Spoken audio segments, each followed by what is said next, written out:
Hi guys, welcome to my channel. I'm so happy you made it here today. And as you know, I'm on a mission to help you achieve metabolic health. And many people come to me and are curious why some people, friends or family, are so successful in their efforts to achieve their health-related goals and others aren't. So if that sounds like a question you have, you've come to the right video. Today, I'm with two new friends who are also on a mission to help you achieve metabolic health, and that would be Tim Kasprick and Susan Harris. They were guests on the Protecting Your Nest podcast and are also part of the Reverse Carnivore documentary. So I'll make sure to have links to the show episode and also, of course, to the documentary, which will be out very soon. And one of the things I wanted to bring to this conversation is a book that Susan wrote, and the book is called Sweet Life Diabetes Journal. I have it in my hands right here. It looks like Susan has it as well. Yes. And it's a great book because so many people who are trying to achieve their health-related goals do it by journaling. So what I wanted to do is bring Susan and Tim to this video to talk a little bit about why they feel that journaling is really important to help you achieve your health-related goals. So go ahead and share what your thoughts are, guys. It's lovely to be with you again, Dr. Hampton. Thank you so much. It's really nice to be able to share our journey, just to be able to help people. That's the passion of my heart, to help people turn around type 2 diabetes, as I have done. And when I was diagnosed and I got that news that I have to live with this for the rest of my life, I came home with my head that could probably have fitted around the globe while my body remained in this house. I was so totally overwhelmed. I just didn't know how to start, what to do, what's next. It seemed so hopeless. But I'm a teacher by profession, I'm a writer, an author, and I jot down things. Writing has always been a way for me to know where I'm going. Because unless you track, unless you measure, you cannot know you have reached a bar. So I knew I had an A1C level of 13.2, and I had begged my doctors to please not put me on medication, give me 3 months to see what I could do without medication. And that's how it's all started. I realized that I had to change my habits. I had to adopt new ways, but I had to keep track of that. And so I started with just loose leaves of paper. Sometimes it was the back of the envelope that came with the banking statement or the telephone bill. I was just jotting crazy on anything I saw. And then I started to input them into little books. My coffee even spilled on this one. And Tim, my husband, got a little fan to dry it out because I was so overwhelmed. I began to overreact. That was one of the symptoms, just really overreacting to small things while my blood sugar was still high. And so from here, I started to input it into an Excel spreadsheet because I wanted to see the trend. I'm a visual learner and I needed to look at what was happening. So Dr. Hampton, I color-coded my Excel spreadsheets. Anything over 20 had a red. Things on the 19s had an orange. Numbers with 18 had dark blue, and so on. And I kept green for when I would be within what was considered normal. And so I used that range of color coding, starting with the brightest to signify the highest blood sugar numbers. And I was wearing a sensor on my arm, so I was able to scan and track. And as I ate foods, I saw what it was, and I jotted in the columns of my Excel spreadsheets that strawberries aren't doing me so good. It's raising my blood sugar. Oh my goodness, look what the potatoes did. Something like, oh, the artificial sweetener seemed pretty okay. And so I was able, from those notes, to help myself heal. It was hard. It required a lot of determination, grit, persistence, At times I wanted to collapse and just call it off, say, I'm not going to journal again. But I knew that I couldn't live without it, because it's just like in my nature to journal and to write. And so each day I look at my average, and I started to see how it started to go down by 0.2 and 0.5. And soon it was in the 10s, and soon it was in the 9s, and soon it was in the 8s. And 3 months after, my blood sugar fasting level was normal. So I was diagnosed on September 29th, 2021. And on December 29th, 2021, my fasting blood sugar was not diabetic. And 7 months later, in April of 2022, my A1C was no longer diabetic. But Dr. Hampton, I couldn't have done it without the journals, without the little envelopes I scratched on, without the little notebooks I started to put in my purse and have it with me. I also used the Notes app on my iPhone. And when I was not at home, I would jot down what I was eating when I go out and the time. I started to see when I squirted. Now I love the coffees and the coffee bars. And I started to notice if I squirted the sugar-free syrup, it still raised my blood sugar. Whereas, for example, another sweetener was not raising my blood sugar. And so I started to realize, well, instead of 10 squirts or 5 squirts, go down to 1. Until now, I don't squirt from the sugar-free at all. But I couldn't have known that if I hadn't been tracking, if I hadn't been color coding. Not that a person needs to color code, but I was on a mission. And I knew if I had tools, I created a toolkit, which I outlined in Sweet Life Diabetes Journal. I bought a food scale from Amazon. I started to weigh my portions of food, because I realized that if I was eating a lot more at one time, my blood sugar level would spike. So I created a method where I would perhaps eat every 2 hours instead of eating one large meal at the time. And so I carefully strategized. And of course, I was tracking these things in my Excel spreadsheet, in my journals. And I was seeing the pattern, and the color coding was very, very effective, because at a glance, I can see if I knew a darker color entered. I watched what food I was eating. But not just that, the foods, Dr. Hampton, it was the thoughts that were going through my mind. It was the stress factor.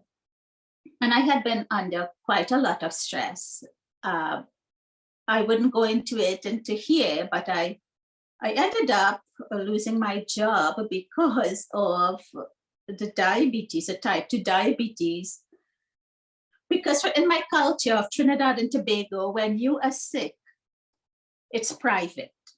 You keep that to yourself. You heal yourself. You don't have. It's not a communicable disease. It's something based on what you eat, on your genetics. And so I realized then that, yeah, I am going to get myself well. And after I get myself well, I'm going to tell everybody what has happened. And so that was my strategy. But unfortunately, it had repercussions on my job.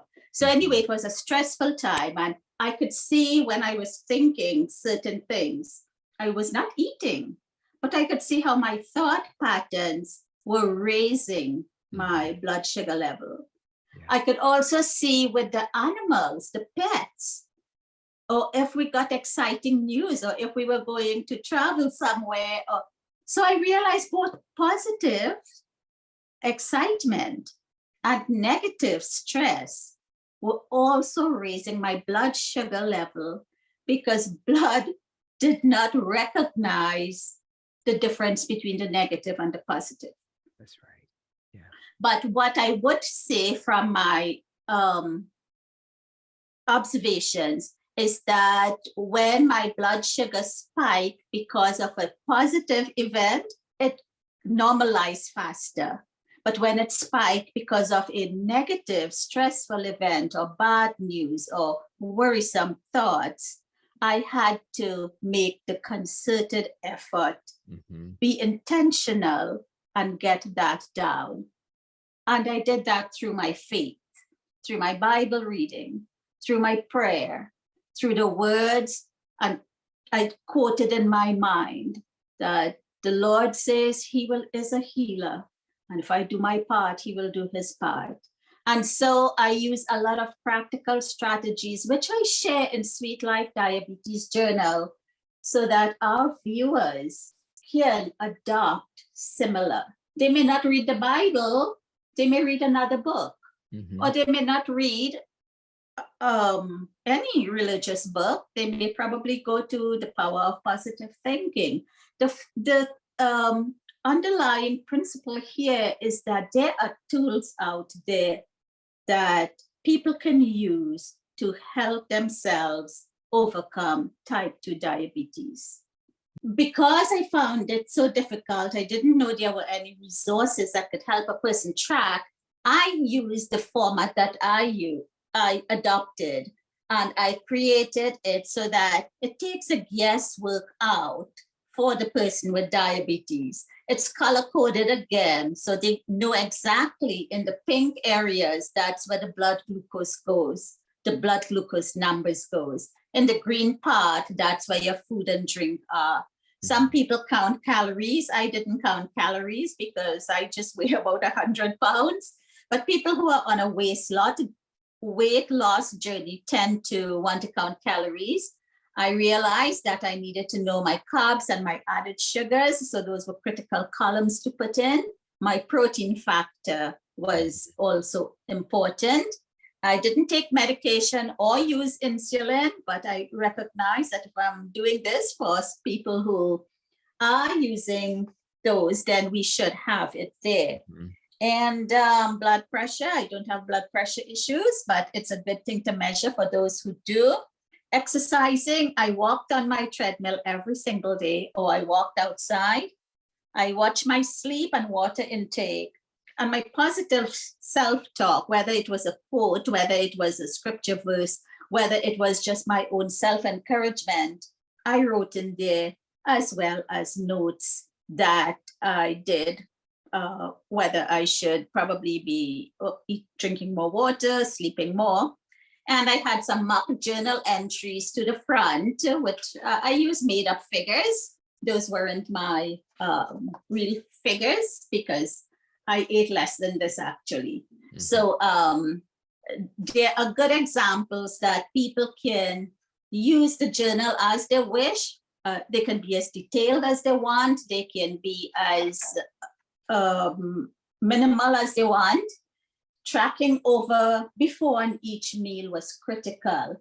When you see your habits and patterns, that's when you can change. And what I like is that this can be used in any part of the world. It is undated. We've got the sugar charts, the basic ones that are used in the USA and Canada, which I know reflects a lot of the other places in the world. So there are baseline goals, and I write a little letter to the reader explaining my own journey. And then at the end of it, there is an encouraging note again for the reader so that they can see where we go next, as well as to do their final checkup, your before and after, your compare and contrast. Where were you 3 months ago? And reflection, as well as some references I used. And the reason I used the Northern Lights, the Aurora Borealis here, is because sky watching, my telescope is actually next to me here, but I watched the sky and the stars, and I realized how critical it was to be out in nature, to have that space, to feel that sense of calm and peace. And I wanted to reflect that because from a bedroom window, I can watch the Aurora Borealis, the stars, the moon, everything. And So it's been a very wonderful journey, practical, hopeful. I want to say that if I can do it, you can do it too. Um, you know, I tell you, what I'm hearing is that this is actually not magical. What I'm hearing is that these are practical things we can do. And I know there are people out there who may not want to use paper, may not want to use a spreadsheet, and you're a teacher, so I can understand why you went in that direction. But it's nice to know that there's a way to collect data to measure what's going on inside of your body and use that information to understand if I do this, this is what's happened to my blood sugar. I mean, just the examples you gave on how, you know, things that are more fun, it may raise it, but it may not be as much, etc. Those are eye-opening things. So I really think this is critical that we understand our sleep, our stress, our mood, and all of these factors, but you have to have data. So I really am happy you guys are helping to spread that message as a couple. I'm even happier that you guys joined me for the Protecting Your Nest podcast.